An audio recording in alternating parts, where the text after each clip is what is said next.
अस्सलाम वालेकुम, I am doctor Luqman and you are watching my YouTube channel strong medicos. तो आज हम एक इम्पॉर्टेंट टॉपिक डिस्कस करेंगे कि ब्लड सीएस या ब्लड कल्चर क्या होता है, किन पेशेंट्स का ब्लड सीएस करवाना चाहिए और ब्लड सीएस को किस तरह से रीड किया जाता है, उसकी रिपोर्ट को कैसे पढ़ा जाता है। तो ब्लड कल्चर क्या होता है? जैसा कि नाम से पता चल रहा है कि कल्चर यानी कि ग्रो करवाया जाता है ब्लड को। अब होता ये है कि इसमें पेशेंट का ब्लड सैंपल लेते हैं एक स्पेशल बॉटल के अंदर, जिसके अंदर एक स्पेशल मीडियम होता है। उसके अंदर उस ब्लड को जो है वो डाला जाता है और कई दिन तक उसके अंदर फिर माइक्रो ऑर्गेनिज्म आहिस्ता आहिस्ता उस मीडियम की वजह से उसके अंदर ग्रो करता है। फिर अंडर माइक्रोस्कोप उस ऑर्गेनिज्म को डिटेक्ट किया जाता है कि कौन सा जरासीम है जिसकी वजह से पेशेंट को सिम्टम्स आ रहे हैं। अब किन पेशेंट्स का ये करवाया जाता है? फॉर एग्ज़ाम्पल अगर एक पेशेंट है, उसे 2-3 हफ़्ते से कंटिन्यूअसली फ़ीवर हो रहा है लेकिन उसकी वजह नहीं पता चल रही, तो उसमें फिर ब्लड सीएस हम पेशेंट्स का करवाते हैं। इनिशियली हम ब्लड सीबीसी जो कि मैंने अपनी पहली वीडियो में समझा दिया है कि सीबीसी को कैसे इंटरप्रेट करते हैं। उसके बाद जो अगला स्टेप होता है डॉक्टर का, वो यही होता है कि उसका ब्लड कल्चर करवाया जाए कि ऑर्गेनिज़्म कौन-सा है जिसकी वजह से पेशेंट को डिज़ीज़ हो रही है। इसके अलावा इन्फेक्टिव एंडोकार्डाइटिस हो गया या फिर सेप्सिस के पेशेंट्स हो गए, या फिर उसके अलावा जो है वो बैक्टीरिया वगैरह और इस तरह के, स्पेशली जब एंटेरिक फ़ीवर का केस होता है और वो पेशेंट की जो है वो हमें ऑर्गेनिज़्म नहीं मिल रहा होता, तो उसके अलावा एंटीबायोटिक्स असर नहीं कर रही होती, तो फिर हम इस ऐसे केसेस में ब्लड कल्चर भेजते हैं। तो अब जो है वो इसको रीड कैसे किया जाता है? अच्छा, एक ये इम्पॉर्टेंट बात है ध्यान रखने की कि ब्लड सीएस के अंदर जो है वो बैक्टीरिया और फंगस जो है वो ग्रो करते हैं, मगर वायरसेस ग्रो नहीं करते।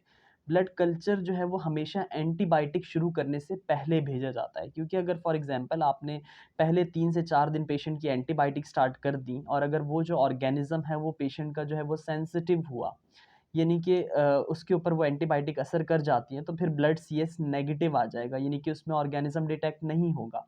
तो इसका मतलब है कि पेशेंट के आपने पैसे या मनी वेस्ट कर दिए। तो ज़रूरी है कि आप एंटीबायोटिक स्टार्ट करने से पहले उसका ब्लड सीएस भेजें। फॉर एग्ज़ाम्पल अगर किसी का ब्लड सीएस भेजना भी है और एंटीबायोटिक आपने स्टार्ट की भी है और वो उससे पेशेंट को असर नहीं हो रहा, again and again fever spikes आ रही हैं और ऑर्गेनिज़्म भी नहीं मिल रहा और उसे जो है वो डायग्नोसिस भी नहीं बन रही, तो ऐसे केसेस में एटलीस्ट 48 आवर्स तक जो है वो एंटीबायोटिक को स्टॉप किया जाता है, देन उसका जो है वो ब्लड सैंपल भेजा जाता है for blood culture and sensitivity. अब इसमें जो है वो रिपोर्ट में क्या होता है, फॉर एग्जांपल अगर आप यहाँ देखें इस रिपोर्ट के अंदर तो लिखा हुआ है कि ब्लड कल्चर और नीचे माइक्रो ऑर्गेनिज्म का नाम लिखा हुआ है स्टेफिलोकोकल स्पीशीज नॉट ऑरियस, यानी कि इसमें जो माइक्रोस्कोपी में देखा गया है वो कौन सा ऑर्गेनिज्म आया है, स्टेफिलोकोकस, लेकिन ऑरियस नहीं है, ये कोई और स्पीशी है। इस पेशेंट को नमूनिया था और उसके साथ साथ पेशेंट इल लुकिंग था, तो इसका ब्लड सीएस भेजा था। अब इसमें आपको दो चीज़ें दिख रही होंगी, अगर आप यहाँ देखें स्टेफिलोकोकस स्पीशीज़ के आगे कुछ एंटीबायोटिक्स के नाम लिखे हुए हैं, जैसे एमिकासिन, क्लोरामफेनिकोल, जेंटामाइसिन, इस तरह से ये एंटीबायोटिक्स के नाम लिखे हुए हैं। और अगर यहाँ देखें तो किसी के आगे लिखा हुआ है एस और किसी एंटीबायोटिक के आगे लिखा है आर। एस का मतलब होता है ससेप्टिबल और आर का मतलब होता है रेजिस्टेंट।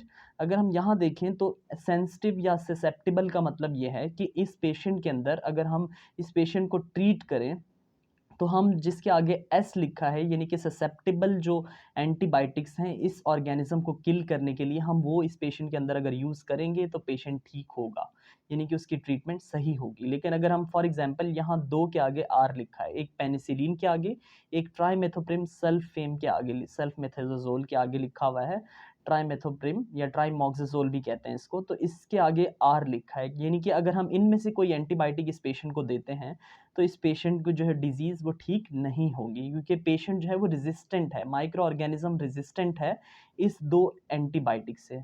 अच्छा, एंटीबायोटिक के रेजिस्टेंट या काम ना करने की एक बड़ी वजह हमारे यहाँ पे हमारी जो सोसाइटी है उसमें मोस्ट कॉमन जो इसका रीज़न है वो मिसयूज़ ऑफ एंटीबायोटिक है। जिसको भी देखते हैं कि खुद से एंटीबायोटिक जो है वो स्टार्ट कर देते हैं पेशेंट्स, इवन कि अगर वायरल सोर थ्रोट हो रहा है, जबकि वायरसेस के अंदर जब वायरस का कोई इन्फेक्शन होता है जिस्म के अंदर तो उसमें एंटीबायोटिक्स का कोई रोल नहीं होता। लेकिन हमारी सोसाइटी में ये होता है कि कोई भी वायरल सोर थ्रोट है, वायरल फेरेंजाइटिस है, उसमें जो है वो फ़ौरन से पेशेंट एंटीबायोटिक जो है वो सेल्फ मेडिकेशन स्टार्ट कर देता है, तो उसका एक रीज़न ये भी है।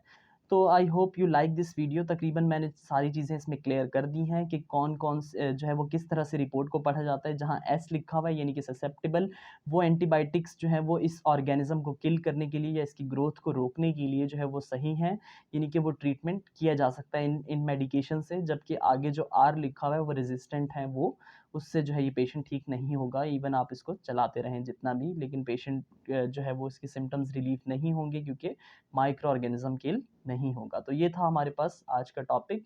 बहुत ही शॉर्ट सा टॉपिक था कि ब्लड सीएस को जो है वो हम कैसे रीड करते हैं रिपोर्ट को, इसको हम किन पेशेंट्स में करवाना चाहिए और उसके अलावा ये होता क्या है।